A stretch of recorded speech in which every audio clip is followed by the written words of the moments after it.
दर्शन शास्त्र विषय के इस वैकल्पिक पेपर में जिसका शीर्षक है the philosophy of Shri Aurobindo या श्री अरविंद का दर्शन, इसके पहले टॉपिक को आज हम लोग डिस्कस करेंगे। और जो पहला टॉपिक है इस पेपर का वो है श्री अरविंद का दार्शनिक दृष्टिकोण, the philosophical view point of Shri Aurobindo. देखिए, बहुत ज़रूरी है कि श्री अरविंद के जो दार्शनिक विचार हैं उनको हम लोग डिटेल में समझें।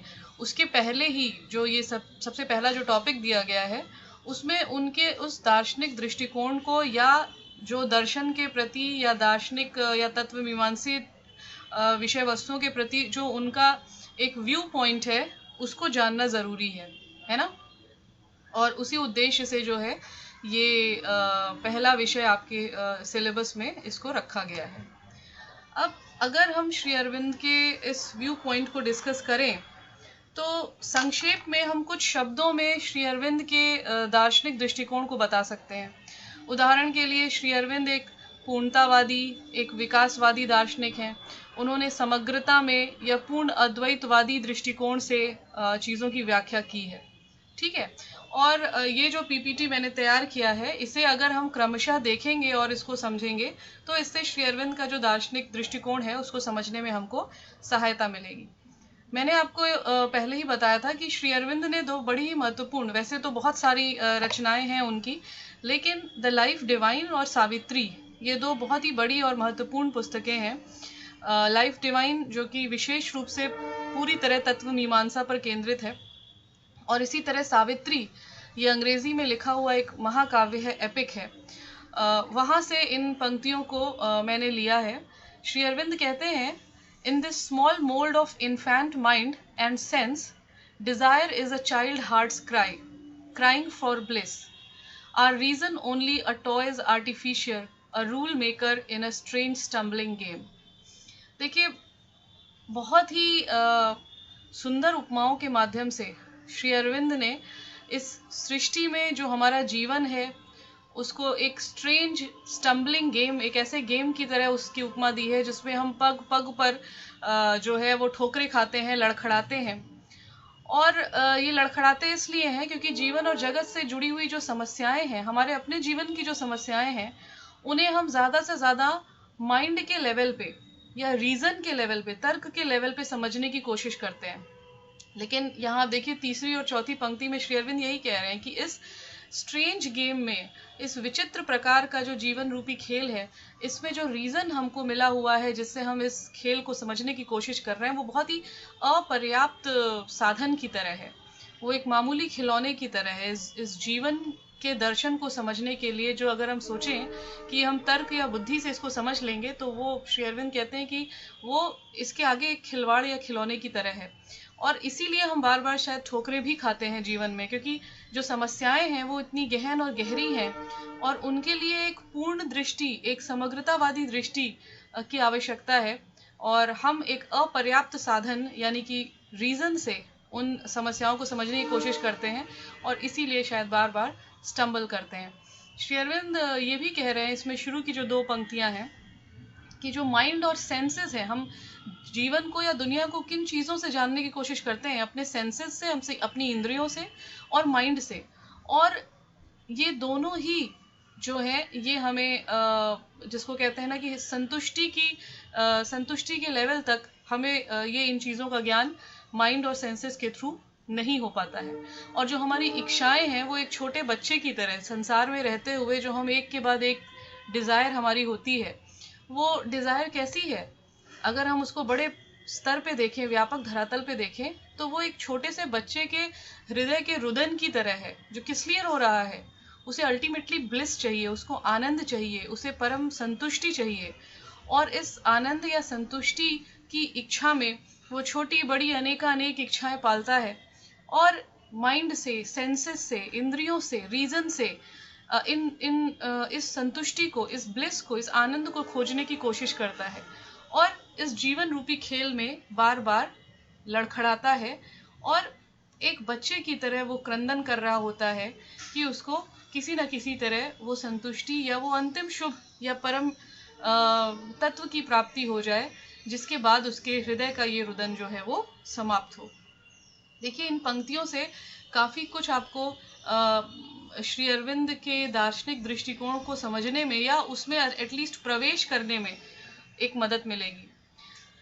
इस दूसरी स्लाइड में मैंने श्री अरविंद के अनुसार जो मानवता के जो आइडियल्स हैं, द आइडियल्स ऑफ ह्यूमैनिटी, मानवता के जो आदर्श हैं, उनकी चर्चा की है। श्री अरविंद कहते हैं कि सदियों से या हमेशा से या लगातार ईश्वर, प्रकाश, स्वतंत्रता और अमरत्व ये मानव सभ्यता के लिए सबसे बड़े आदर्श रहे हैं। God, light, freedom, immortality are the persistent ideals of the race of humanity. जो ये मानव जाति है, इसके लिए सबसे बड़े आदर्श क्या रहे हैं? हम हमेशा हर युग में, हर काल में हम इन्हीं चीज़ों को प्रत्यक्ष या परोक्ष रूप से ढूंढ रहे हैं। हम ईश्वर को ढूंढ रहे हैं, हम अज्ञानता के अंधकार से ज्ञान के प्रकाश की ओर आगे जाना चाह रहे हैं, हम इन सांसारिक विषय वस्तुओं के साथ जो बंधे हुए हैं, हम उनसे स्वतंत्रता चाह रहे हैं, हम मृत्यु से बंधे हुए हैं, हम उस मृत्यु से अमरत्व की ओर आगे बढ़ना चाह रहे हैं। तो यही वो आदर्श हैं जिन्हें हम विज्ञान के माध्यम से, दर्शन के माध्यम से, तरह तरह के अनुसंधानों के माध्यम से, साधना के माध्यम से, तपस्या के माध्यम से, दार्शनिक चिंतन के माध्यम से, यही वो आदर्श हैं जिन्हें हम ढूंढने और पाने की कोशिश करते हैं। यानी कि ये परसिस्टेंटली हमारे लिए यही मूल्य हैं मानव जाति के सम्मुख। These ideals have been the force that urge humanity forward. यही वो आदर्श हैं जो ह्यूमैनिटी को फोर्स करते हैं, प्रेरित करते हैं, बाध्य करते हैं कि वो आगे बढ़े। अगर हमारे सामने कोई मूल्य ना हो, कोई आदर्श ना हो, तो हम क्यों आगे बढ़ना चाहेंगे? हम नहीं बढ़ना चाहेंगे। हम आगे इसलिए बढ़ना चाहते हैं, हम एक के बाद दूसरी चीज की जो प्राप्ति की हमारे अंदर एक उत्कट अभिलाषा है, वो कहीं ना कहीं इस बात की ओर संकेत करती है कि जब तक हम इन आदर्शों को पा नहीं लेते, तब तक हम निरंतर प्रयासरत रहना चाहते हैं और अज्ञानतावश या ना जानने के कारण छोटे बड़े पता नहीं कितने आदर्श हम अपने सामने बनाते रहते हैं, लेकिन हमारा जो अल्टीमेट गोल या आदर्श है या आइडियल है वो यही है, ईश्वर, प्रकाश, स्वतंत्रता और अमरत्व। They are the challenge to the spiritual potentialities of man and the earliest formula of wisdom.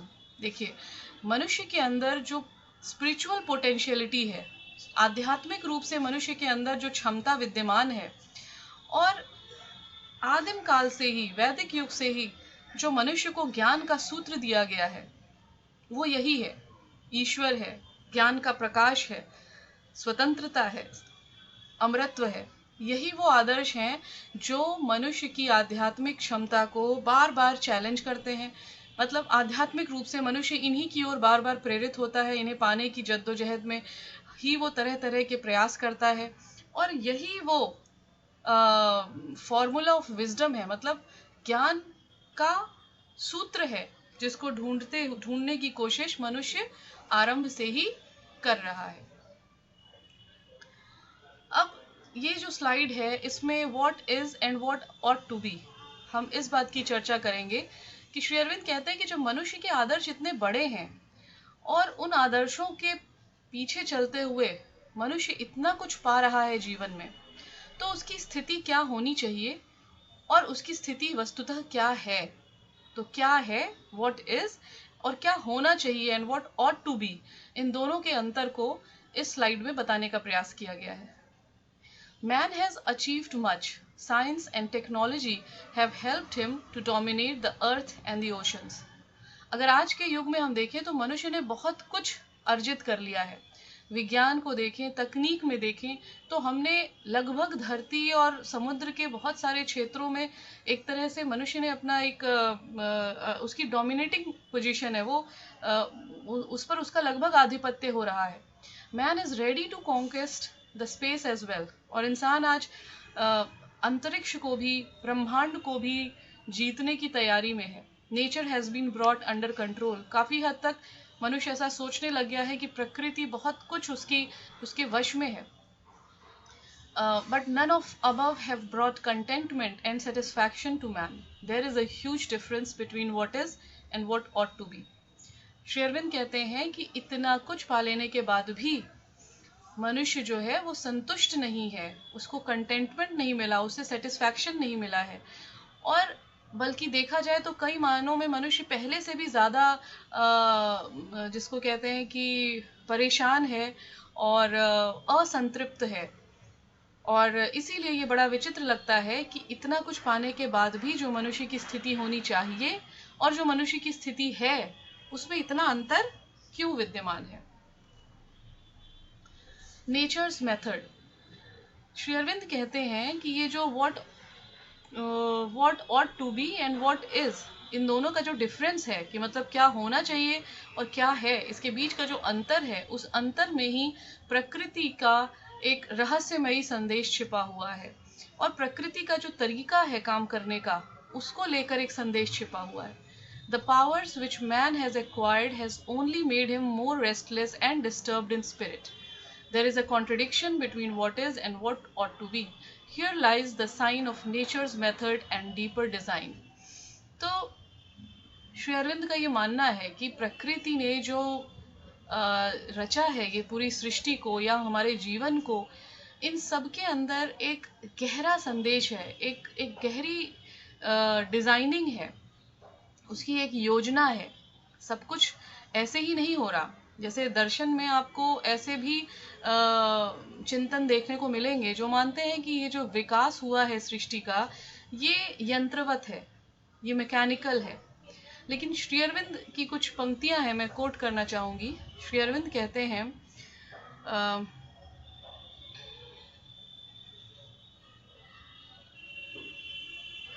कि ये जो सृष्टि है उसे किसी ऐसे व्यक्ति ने नहीं बनाई है जो कि जिसे दिखाई नहीं देता है ना।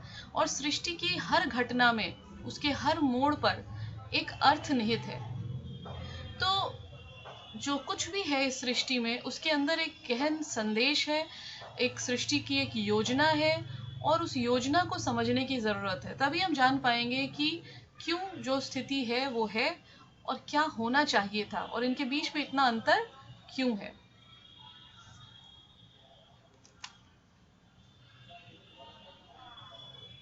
The human body is a highly designed and developed physical frame with a mind guiding its movements and activities.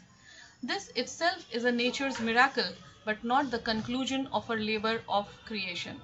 Shri Aurobindo कहते हैं कि इंसान को अगर हम देखें तो वो उसका खुद अपना जो शरीर है वो एक बहुत ही हाईली डेवलप्ड फिजिकल फ्रेम है। भौतिक रूप से एक बहुत ही उन्नत प्रकृति का शरीर जो है वो मनुष्य को मिला हुआ है, जिसके पास, जिस शरीर में माइंड नाम का एक तत्व है जो उसको गाइड करता है, उसकी एक्टिविटीज़ को, उसकी हर क्रिया को, वो गति जो है वो गाइड करने का काम जो है वो माइंड करता है। तो एक ऐसा सोफिस्टिकेटेड सॉफ्टवेयर भी हमारी इस बॉडी के अंदर है।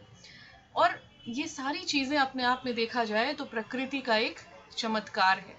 लेकिन श्री अरविंद की इस लाइन को बहुत ध्यान से पढ़ना चाहिए कि वो कहते हैं कि this is in fact nature's miracle but not the conclusion of our labour of creation. लेकिन ये कंक्लूजन नहीं है कि अब मनुष्य के बाद कुछ और क्रिएट नहीं होगा। श्री अरविंद कहते हैं कि मनुष्य जो इस विकास के क्रम में जो मनुष्य बना है एक संश्लिष्ट प्राणी के रूप में, ये प्रकृति की अंतिम वस्तु नहीं है। प्रकृति का जो लेबर है, प्रकृति का जो एक प्रयास है निरंतर, वो अब इससे भी बेहतर और एक और संश्लिष्ट और अधिक उन्नत सत्ता की ओर वो निरंतर अग्रसर हो रही है। It is a promise of a greater creation. जैसे कि हम देखें कि मनुष्य या सृष्टि के विकास के क्रम में देखें तो हमें निरंतर उत्तरोत्तर वृद्धि दिखती है ना।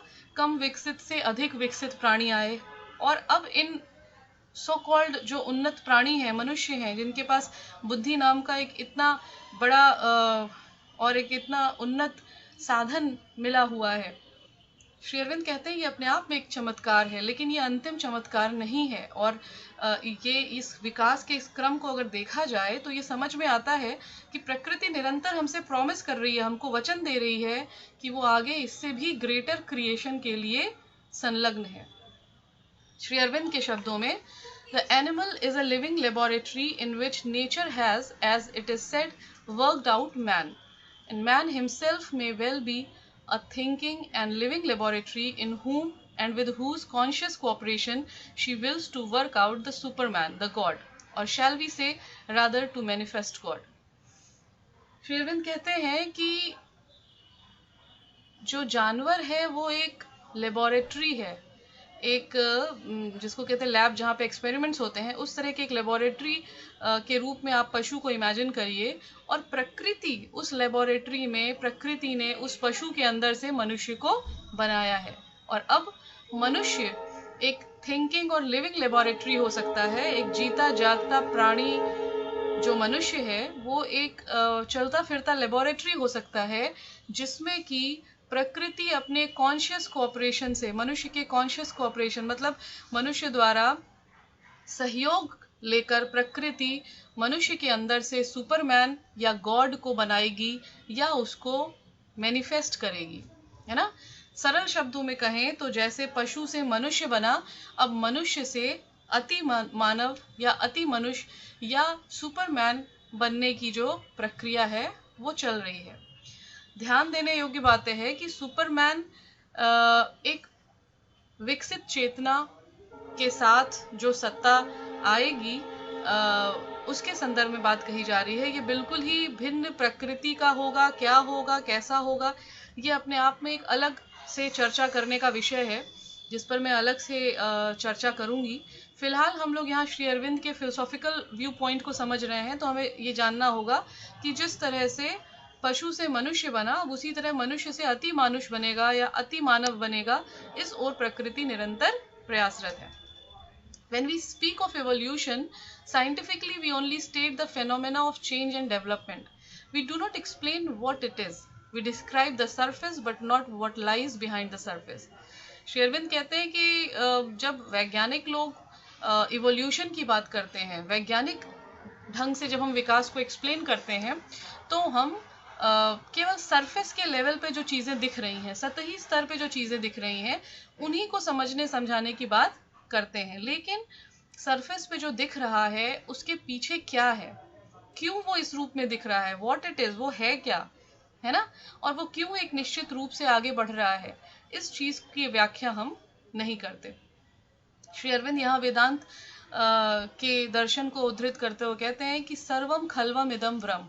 श्री अरविंद का मानना है कि ये जो विकास में सब कुछ जो आज हमारे सामने है, जो हम जी देख पा रहे हैं, अनुभव कर पा रहे हैं, जहाँ तक हमारी पहुँच है, वो सब क्या है, ब्रह्म है।